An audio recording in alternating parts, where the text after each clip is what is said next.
hello दोस्तों जो भिडिओत आमी कथा पातिसिलो आपुनी आपनार भोटार कार्डखনৰ कारेक्शনৰ কাৰণে কেনেকৈ এপ্লাই কৰিব পাৰে আজিৰ এই ভিডিঅ'টোত আমি কথা পাতিম যদি আপোনাৰ ভোটাৰ কাৰ্ডখন বেয়া হৈছে বা আপুনি সেইখন হেৰাইছে তেতিয়া হলে সেইখন ৰিপ্ৰিন্ট আপুনি কেনেকৈ কৰিব পাৰিব যদি আপুনি জানিব বিচাৰিছে চাই থাকক এই ভিডিঅ'টো শেষলৈ আমি এই টপিকটোৰ ওপৰত কথা পাতিবলৈ গৈ আছো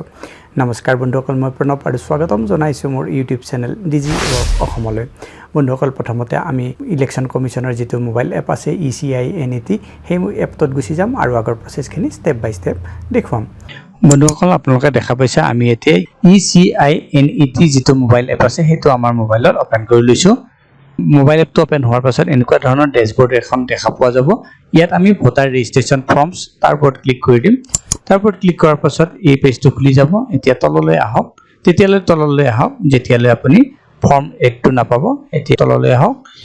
সব ইয়াত আমি ফৰ্ম 8 পাইছো correction of entries migration correction voter ID EPIC replacement তো আমি যেটো ৰিপ্লেসমেন্ট কৰিব লাগে সেই কাৰণে এটো লিংকৰ ওপৰতে ক্লিক কৰিম যেতিয়া তাৰ ওপৰত ক্লিক কৰি দিম আমাৰ একাউন্টত লগইন হ'বলৈ কোৱা হৈছে যে ভোটাৰ আইডিৰ যেটো একাউন্ট আছে হেতুত লগইন হ'বলৈ কোৱা হৈছে যদি আপুনি আগৰ পৰা ইয়াত একাউন্ট ক্ৰিয়েট কৰা নাই তেতিয়া হলে নিউ ইউজাৰ ওপৰত ক্লিক কৰি এটা নতুন একাউন্ট বনাই লওক যেটো আমি ইয়াত একাউন্ট ক্ৰিয়েট কৰিছো আগতে ৰেজিষ্ট্ৰেচন কৰিছো হেকাৰণে ইয়াত আমাৰ মোবাইল নম্বৰ যেটো ৰেজিষ্টাৰ্ড মোবাইল নম্বৰ হেতু ইয়াত ভৰাই দিম আৰু সেন্ড টু বি কৰিম এতিয়া এটা OTP আমাৰ ৰেজিষ্টাৰ্ড মোবাইল নম্বৰত গুছি গৈছে সেই OTP টো ইয়াত ভৰাব লাগিব আৰু লগইন কৰি দিম এতিয়া সক আমি আমাৰ একাউন্টত লগইন হৈ গৈছো আৰু আকৌ এই পেজটোত আহি গৈছো এতিয়া আকৌ তললৈ আহিম আকৌ ফৰ্ম 8 ৰ ওপৰত আমি ক্লিক কৰি দিম যেতিয়া ফৰ্ম 8 ৰ ওপৰত ক্লিক কৰি দিম আমাক এই পেজটো দেখুৱা হ'ব আমি একেবাৰে তললৈ গুছি যাম আৰু লেটস স্টাৰ্টৰ ওপৰত ক্লিক কৰি দিম যেতিয়া লেটস স্টাৰ্টৰ ওপৰত ক্লিক কৰি দিম এই পেজটোলৈ আমি আহিম ইয়াত আপোনাক সোধা হৈছে আপোনাৰ ওচৰত ভোটাৰ আইডিখন আছে নে নাই যদি আছে আপুনি ইয়েস কৰিব যদি নাই নো কৰিব আমি ইয়াত ইয়েস কৰি নেক্সট কৰি দিছো যেতিয়া নেক্সট কৰি দিছো ইয়াত আপোনাৰ ভোটাৰ আইডি খনৰ নম্বৰটো ভৰাবলৈ কোৱা হ'ব যদি নিজে নিজে ভৰৱা নাহে আপুনি ভৰাই দিয়ক এনে এটো নিজে নিজে ভৰাই আহিব এতিয়া সিলেক্ট ষ্টেটৰ ওপৰত ক্লিক কৰি আপোনাৰ ষ্টেটখন সিলেক্ট কৰক আমি মোৰ যেটো ষ্টেট অসম সেই কাৰণে মই আসাম সিলেক্ট কৰিম আৰু ফেচ ডিটেইলছৰ ওপৰত ক্লিক কৰিম ফেচ ডিটেইলছৰ ওপৰত ক্লিক কৰাৰ পাছত তলত চাওক we have found this record for your entire voter id please click on the proceed button আমি আপোনাৰ যিখন ভোটাৰ আইডি নম্বৰ ইয়াত দিছে হেতু ভোটাৰ আইডি নম্বৰৰ এগেইনষ্টত ডিটেইলছ বিলাক পাইছো এতিয়া তলত প্ৰচিডৰ ওপৰত ক্লিক কৰক আমি প্ৰচিডৰ ওপৰত ক্লিক কৰি দিছো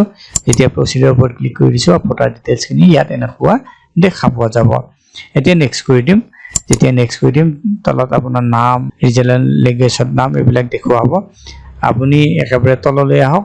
আৰু ইয়াত মোবাইল নম্বৰটো আৰু ইমেইল এড্ৰেছটো এন্টাৰ কৰক আৰু নেক্সট কৰি দিয়ক আমি সেই দুটা ভৰাই নেক্সট কৰি দিও তাৰ পাছতে এই পেজটোত আপুনি দেখা পাব আপুনি এপ্লিকেশনখন কিয় সাবমিট কৰিবলৈ গৈ আছে এইটো হোৱা হৈছে ইয়াত আমি যেটো ভোটাৰ আইডি ইস্যু কৰিব লাগে সেইকাৰণে ইস্যু অফ ৰিপ্লেসমেন্ট ভোটাৰ আইডি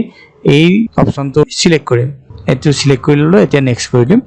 যেতিয়া নেক্সট কৰিম ইয়াত আপোনাক সোধা হৈছে আপুনি কি কাৰণে ভোটাৰ আইডিখন ৰিপ্লেস কৰিব বিচাৰিছে ৰিপ্ৰিন্ট কৰিব বিচাৰিছে যদি হেৰাই গৈছে তেতিয়ালে লস সিলেক্ট কৰক যদি কিবা বেয়া হৈছে ডেষ্ট্ৰয়েড কি যিকোনো কাৰণৰ কাৰণে বেয়া হৈ গৈছে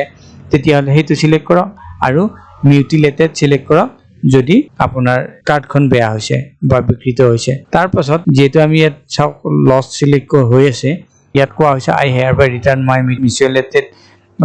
old voter ID মানে এইটোৱে কৈছে আপোনাৰ মই মোৰ ভোটাৰ আইডিখন পুৰণাখন মই ঘূৰাই দিম আৰু নতুন ভোটাৰ আইডিখন লম আৰু যদি ভাৰাইছে তেতিয়া হলে আপোনাৰ FIR ৰ কপিও এটা ইয়াত লগাব লাগিব হেতু কোৱা হৈছে যদি আপুনি আপোনাৰ ভোটাৰ আইডিখন নতুন ভোটাৰ আইডিখন পোৱাৰ পাছত যদি পুৰণা হেৰুৱা ভোটাৰ আইডিখনো পাই যায় তেতিয়া হলে এইখন জমা কৰিব লাগিব হেতু কোৱা হৈছে গতিকে হেতু এই ডিক্লেৰেচনটোৰ ওপৰত আপুনি ক্লিক কৰিব লাগিব আৰু তলৰ ফালে যদি চাই তেতিয়া চাওক FIR ৰ কপিটো আপলোড কৰিব কাৰণে ইয়াত কোৱা গতিকে যেহেতু মই মিউটিলেটেড সিলেক্ট কৰিব বিচাৰিছো মোৰ ভোটাৰ আইডিখন বেয়া হৈছে হেতু সিলেক্ট কৰিব বিচাৰিছো এই কাৰণে আকৌ তালৈ গুছি যাম আৰু মিউটিলেটেড সিলেক্ট কৰি I hereby return ৰ আগত থকা বক্সটোৰ ওপৰত ক্লিক কৰি নেক্সট কৰি দিম এতিয়া নেক্সট কৰাৰ পাছত ইয়াত আপোনাৰ ডিক্লেৰেচন এখন খুলি যাব এটো আপুনি পঢ়ি লওক আৰু তললৈ আহক তলত আপুনি আপোনাৰ নামটো দেখা পাব আৰু যেটো ঠাইৰ পৰা আপুনি এখন ভৰাই আছে সেই ঠাইটোৰ নাম ইয়াত লিখিব লাগিব এতিয়া ঠাইখনৰ নামটো ইয়াত লিখিম আৰু ডান কৰি দিম ডান কৰাৰ পাছতে আপুনি এই পেজত আহি যাব ইয়াত আপোনাৰ যিখন ফৰ্ম আছে এপ্লিকেশন ফৰ্ম সেইখন দেখা পোৱা যাব তললৈ আহক তললৈ অহাৰ পাছত ডিক্লেৰেশ্যন এচেছিবিলিটি ইনষ্ট্ৰাকশ্যন এইবিলাক পঢ়ি লওক তাৰপিছত ই সাইন এণ্ড সাবমিটৰ ওপৰত ক্লিক কৰি দিয়ক ই সাইন এণ্ড সাবমিটৰ ওপৰত ক্লিক কৰাৰ পাছত আপুনি ইয়াত আধাৰ নম্বৰ সিলেক্ট কৰিব আধাৰ নম্বৰটো এণ্টাৰ কৰিব আৰু আধাৰ OTP-টো সিলেক্ট কৰিব আৰু তাৰপিছত গেট OTP-ৰ ওপৰত ক্লিক কৰিব লাগিব এইটো আমি ইয়াত কৰি লওঁ আধাৰ নম্বৰ ভৰাই গেট OTP-ৰ ওপৰত ক্লিক কৰাৰ পাছত এটা OTP আপোনাৰ ৰেজিষ্টাৰ্ড মোবাইল নম্বৰত যাব সেই OTP-টো ইয়াত ভৰাই দিছো ভৰোৱাৰ পাছত আই হেয়াৰ বাই ষ্টেট ডেট তাৰ আগত থকা বক্সটোৰ ওপৰত ক্লিক কৰিছো আৰু তললৈ আহিছো আৰু ইয়াত সাবমিট বাটনটোৰ ওপৰত ক্লিক কৰি দিছো যেতিয়া সাবমিট বাটনটোৰ ওপৰত ক্লিক কৰি দিম your application has been submitted successfully on dated 8/11/2025 আপোনাৰ এপ্লিকেশনখন 8/11/2025 সাকসেসফুলি সাবমিট হৈ গৈছে তাৰ ৰেফাৰেন্স আইডিটো তলত হৈছে এইটো ৰেফাৰেন্স আইডি আপুনি নোট কৰি ৰাখক কাৰণ ভৱিষ্যতে ইলেকশন কমিশন অফ ইণ্ডিয়াৰ লগত যদি এই বিষয়ে কমিউনিকেশ্যন কৰিব লাগে তেতিয়া হলে আপুনি এই ৰেফাৰেন্স আইডিটো ব্যৱহাৰ কৰিব লাগিব আৰু ট্ৰেকও কৰিব যদি বিচাৰে আপুনি আপোনাৰ এপ্লিকেশনখন তেতিয়াও এই ৰেফাৰেন্স আইডিটো ব্যৱহাৰ কৰিব লাগিব বন্ধুসকল এনেকৈ আপুনি যদি আপোনাৰ ভোটাৰ আইডি খনৰ ৰিপ্ৰিন্টৰ কাৰণে অনলাইন এপ্লাই কৰিব বিচাৰিছে তেতিয়ালে এই ধৰণে কৰিব পাৰে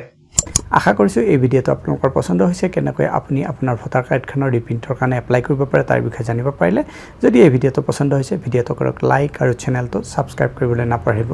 পুনৰ লগ পাম আন এটা ভিডিঅ তেতিয়ালে বন্ধুসকল নমস্কাৰ